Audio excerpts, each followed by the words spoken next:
நாளைய தினம் மரியாதைக்குரிய பாரத பிரதமர் அவர்களின் வருகையை தேசிய ஜனநாயக கூட்டணி மட்டுமல்ல தமிழக மக்களும் மிக மிக விருப்பத்தோடு எதிர்பார்த்து கொண்டிருக்கிறார்கள். தமிழகம் வளர்ச்சி பாதையில் செல்வதற்கான அடித்தளம் அமைக்கப்படும். தமிழகம் போதையின் பாதையில் சென்று கொண்டிருக்கிறது. அது இல்லாமல் தமிழகம் வளர்ச்சி பாதையில் செல்வதற்கான அத்தனை அடித்தளமும் அமைக்கப்படும். நீங்கள் இன்று காலையில் இருந்து பார்த்து கொண்டிருப்பீர்கள். தேசிய ஜனநாயக கூட்டணி பலம் பெற்று வருகிறது. அதனால் இன்னைக்கு திராவிட முன்னேற்ற கழகம் வெறும் விளம்பர அரசாக இருந்து கொண்டிருக்கிறது. மக்கள் மிகுந்த வேதனை அடைந்து கொண்டிருக்கிறார்கள்.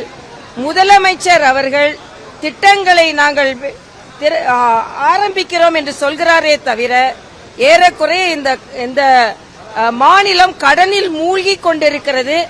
அதனால உண்மையான நல்ல வளர்ச்சி ஏற்பட வேண்டும் என்றால் தேசிய ஜனநாயக கூட்டணி வெற்றி பெற வேண்டும். அதுக்கு நாளைய பிரதமரின் வருகை மிகப்பெரிய பலத்தை எங்களுக்கு தரும். நெருக்கடி கொடுத்து கட்சிகளை கூட்டணிக்கு கொண்டு வராங்கன்ற விமர்சனத்தை எப்படி பாக்குறீங்க? நீங்க எல்லாரும் இங்கதான் இருக்கீங்க. எல்லாரும் எல்லா தலைவர்களும் எப்படி வராங்கன்னு பாத்தீங்க. அவர்களை எப்படி வரவேற்றுக் கொண்டு மரியாதைக்குரிய பியூஷ் கோயல் அவர்கள் இன்று அவர்களை எதிர்கொண்டு எந்த அளவிற்கு பேச்சுவார்த்தை நடத்துகிறார் என்று தெரியும். இதுல எந்த நெருக்கடியும் இல்ல. இங்க திமுக கூட்டணிக்கு தான் நெருக்கடி இருக்கு. காங்கிரஸ்னால அவங்களுக்கு தான் நெருக்கடி இருக்கு. அவங்க இப்போ மாணிக் தாக்கூர் லீவுக்குள்ள போறேன் அப்படின்றாரு. அதே மாதிரி அவர் ராகுல் காந்தி வழியை பின்பற்றுறாரு. ஏன்னா முக்கியமான நேரத்தில் லீவ்ல போயிட்டா அது அவங்க தலைவர் சொல்லி கொடுத்த வழி. நாங்க யாரும் லீவ்ல எல்லாம் போல. அதனால நெருக்கடி என்பது திமுக கூட்டணிக்கு தான் இருக்குதே தவிர எங்களுக்கு எந்த நெருக்கடியும் இல்ல. நீங்க பாத்துட்டு தான் இருக்கீங்க. எந்த அழுத்தமும் இல்ல. அழுத்தம் இல்லாமல் எல்லோரையும் வாழ்த்து சொல்லி கூட்டி அவர் நாங்கள் கூட்டணியில் சேர்த்திருக்கிறோம் என்பதுதான் உண்மை. தமிழக வெற்றி கழகம் கூட்டணிக்கு வருமா? தமிழக வெற்றி கழகம் கூட்டணிக்கு வருமா? அதாவது அதெல்லாம் நான் இப்ப சொல்றதுக்கு இல்ல. இயற்கைக்கு மாறான கூட்டணி ஏற்கனவே கடுமையா திரு டிடிவி தினகரன் எடப்பாடி விமர்சனம் பண்ணாரு. மறுபடியும் அதே கூட்டணிக்கு வந்திருக்காரு. இது இயற்கைக்கு மாறான கூட்டணி. அதான் நான் கேக்குறேன், செல்வ பெருந்தகையும் திமுகவும் இயற்கையான கூட்டணியா? எமர்ஜென்சியில ஸ்டாலினை கைது செய்தவர்கள் இவர்கள். ஆக திமுகவும் காங்கிரசும் இயற்கையான கூட்டணியா? அதே மாதிரி எல்லா விதத்திலும் காங்கிரஸ் 67ல தீர்த்து கட்டினது திமுக. ஆக இவங்க இன்னைக்கு இயற்கையான கூட்டணியா? செல்வ பெருந்தகை எனக்கு சொல்வது சிரிப்பா இருக்கு. அவரோட கட்சியை ஒழுங்கா பாக்கட்டும். அவர் கட்சிக்குள்ள உள்ளவங்க என்ன நடந்து கொண்டிருக்கிறார்கள் எல்லாம் புழுங்கி கொண்டிருக்கிறார்கள். காங்கிரஸை சார்ந்தவர்கள் எல்லா விதத்திலும் கூட்டணி சார்பாகவும் காங்கிரசின் சொத்து சார்பாகவும் எல்லாரும் புழுங்கி கொண்டிருக்கிறார்கள். செல்வ பெருந்தகை அவர் கட்சியை பார்க்கட்டும். இயற்கைக்கு மாறான கூட்டணின்னு எங்களை சொல்ல வேண்டாம். எங்களுக்கு இயற்கையான கூட்டணி.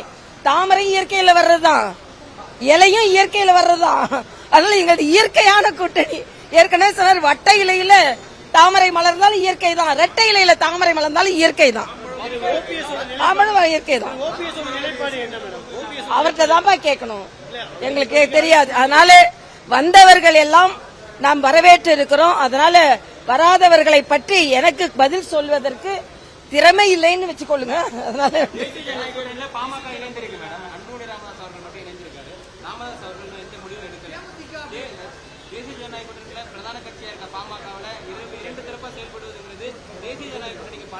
இல்ல, இப்போதைக்கு சகோதரர் அன்புமணி ராமதாஸ் வந்திருக்கிறார். அவர் தலைமையில் உள்ள பாமக செயலாற்றி கொண்டிருக்கிறது. அதனால அவங்க உள்கட்சி பிரச்சனையை நாங்க பேசுவதற்கு நான் இன்று தயாரா இல்ல. அதனால எங்க கூட யாரு கூட்டணி வைத்திருக்கிறார்களோ அவர்களிடம் நான் பேசிக் கொண்டிருக்கிறேன். பலம்தான், பழமும் பலம்தான், பழமும் பலம்தான். மாம்பழத்தை போய் பழம் இல்லைன்னு எப்படி சொல்ல முடியும்? பழமும் பலம்தான், பழமும் பலம்தான். அதனால அவங்ககிட்ட அக்காட்ட கேட்டீங்கன்னா அக்காட்ட கேளுங்க. அக்காட்ட கேளுங்க. என்கிட்ட என்னப்பா கேக்குறது? இல்ல இல்ல, நான் ஒண்ணுமே சொல்லல. யாரெல்லாம் அழைக்கணுமோ மரியாதைக்குரிய பியூஷ் கோயல் அழைச்சாரு. நாங்க பக்கத்துல தான் இருந்தோம். அதனால தம்பிங்களுக்கெல்லாம் ஒரே ஒரு கோரிக்கை, நாளைய தினம் பலம் பொருந்திய கூட்டணியாக நாங்கள் வலம் வரப்போகிறோம். அதனால நான் நேத்துல இருந்து தொலைக்காட்சியில பாத்துட்டு இருக்கேன், ஒரு கூட்டணியில சேர்ந்துட்டா உடனே தினகரன் சேர்ந்துட்டாருன்னா எப்படி சேர்ந்தாரு, எதுக்கு சேர்ந்தாரு? அப்ப வைகோவோட பழைய கேசட் எல்லாம் போடலாமா? செல்வ பெருந்தையோட பழைய கேசட் எல்லாம் போலாமா? ஆக நீங்க பழசெல்லாம் எடுத்து போட்டு ரெண்டு இணைச்சு போட்டீங்கன்னா அரசியல் அப்படிதான் இருக்கும். இன்னைக்கு இணைஞ்சு இருக்கிறோம், இன்னைக்கு சேர்ந்து இருக்கிறோம். 2 பேரும் மிக மிக அழகாக ட்வீட் பண்ணி 2 பேரும் வரவேற்று இருக்கிறாங்க. இதுக்கு மேல உங்களுக்கு என்ன வேணும்? அதாவது எல்லாம் சேர்ந்துடக்கூடாது, தமிழ்நாட்டுல பிரிஞ்சே இருக்கணும்.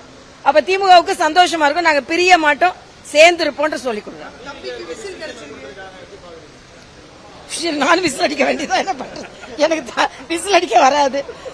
அவங்களுக்கு பிடிச்ச சின்னம் கிடைச்சிருக்கு, அவ்வளவுதான். நம்ம என்ன சொல்ல முடியும்?